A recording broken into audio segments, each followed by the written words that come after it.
The biggest challenge we have environmentally, and it is an international challenge that we cannot solve alone, is the issue of climate change.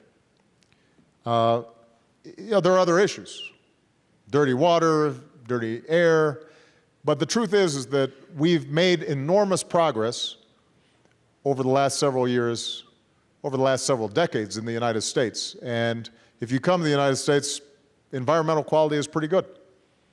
And internationally, we've promoted policies around how mercury is released into the environment, and how other poisons are released in the environment, and how businesses have to be held to international standards in terms of worker safety. Those are areas where the United States has been at the forefront. We've been at the front of the line, not the back of the line when it comes to those issues. But the existential challenge that we face has to do with a warming planet. And your generation is the one that's going to be most severely affected.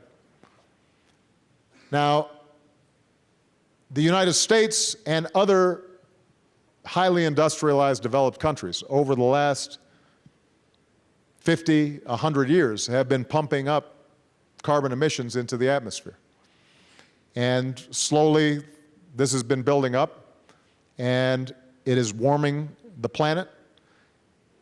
And we may be reaching a tipping point in which, if we do not solve this problem soon, it will spin out of control and change weather patterns in ways that we can't anticipate, with drought, floods, much more severe natural disasters. And unfortunately, in those situations, it's often poorer countries that are affected the most by these changing climate patterns. So I just gave a speech this past week on what the United States is going to do on our next phase of reducing our carbon emissions.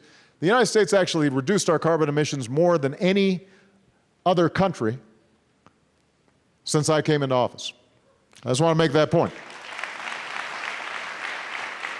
We doubled fuel efficiency standards on cars. We're investing in clean energy like solar and wind.